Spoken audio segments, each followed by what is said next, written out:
दिल्ली में विधानसभा चुनाव के लिए प्रचार चल रहा है। सभी पार्टियां पूरे दमखम के साथ जनता को लुभाने में लगी हुई है।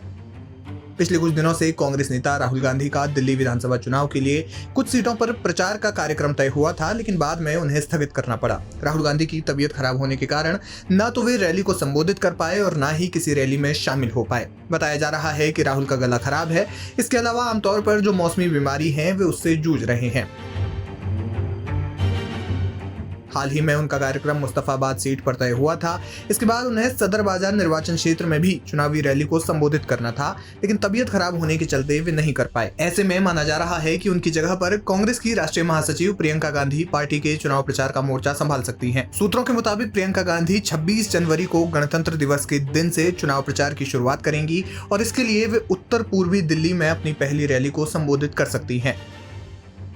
दिल्ली विधानसभा चुनाव के लिए कांग्रेस ने जिन प्रत्याशियों पर भी दांव खेला है वे चाहते हैं कि प्रियंका गांधी उनके लिए प्रचार करें, लेकिन कहा जा रहा है कि ये संभव नहीं है।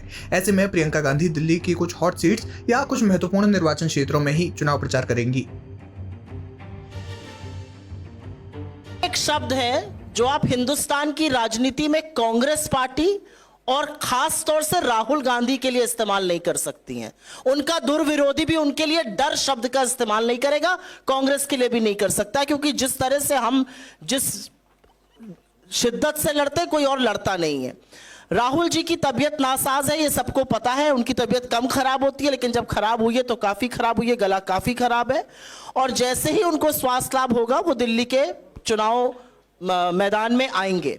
प्रियंका जी और खड़गे जी, ये बात अभी मैंने थोड़ी देर पहले एआईसीसी में भी कही थी, हमारे बिल्कुल शीर्ष नेतृत्व है और उनको हम एक जो कहते हैं ना आप गन पाउडर कहां पे कैसे इस्तेमाल करेंगे वो थोड़ा रणनीतिक तौर पे किया जाता है। स्टार प्रचारक दो आपके बगल में बैठे हैं, मुझे भी इस बार स्टार प्रचारक बनाया गया। हम लोग सब जाके अभी आपने संगम विहार की बात करी, कन्हैया जी यहाँ से चुनाव लड़ चुके हैं, वो भी प्रचार कर रहे हैं। इमरान प्रतापगढ़ी रोज प्रचार कर रहे हैं, सचिन पायलट शुरू कर रहे हैं प्रचार। तो ऐसा नहीं कि प्रचार नहीं हो रहा है। मेरा अपना मानना है बीजेपी के मूर्खतापूर्ण चीजों का मैं जवाब नहीं दूंगी, लेकिन हां इस बात से हम लोग सब व्यथित है कि राहुल जी की तबीयत ठीक नहीं है और वो प्रचार नहीं कर पा रहे। लेकिन जो मुद्दा कल 10 दिन बाद बीजेपी ने छुआ, वो अपने प्रचार के पहले दिन राहुल गांधी ने कूड़े का मुद्दा, दिल्ली को पेरिस बनाने वाला वादा याद दिलाया था केजरीवाल जी को, जिससे वो थोड़े बिभर गए थे और लिस्ट बनाने लगे थे कि कैसे कौन उनको गालियां दे रहा है। अब हो गया ना।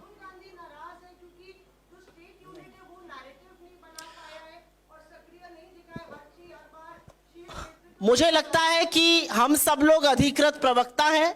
हमने बिल्कुल सावगोई से जो सच था उसको आपके सामने रखा है।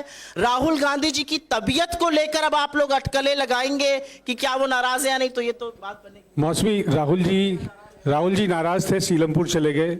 राहुल जी नाराज हैं, बेलगाम नहीं गए।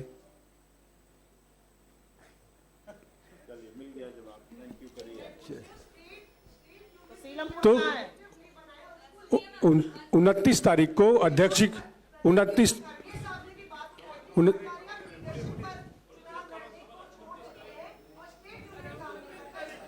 जैसा इन्होंने बताया सब लोग फील्ड में हैं। 29 तारीख को राष्ट्रीय अध्यक्ष का कार्यक्रम है सीमापुर में और आगे और लोग भी उतरेंगे फील्ड में।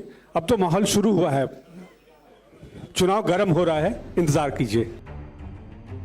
बता दें कि दिल्ली विधानसभा चुनाव के लिए कांग्रेस ने कुछ अहम वादे जनता से किए हैं। कांग्रेस का वादा है कि सरकार बनने के बाद दिल्ली में प्यारी दीदी योजना शुरू की जाएगी, जिसके तहत राज्य भर की महिलाओं को हर महीने 2500 रुपए दिए जाएंगे।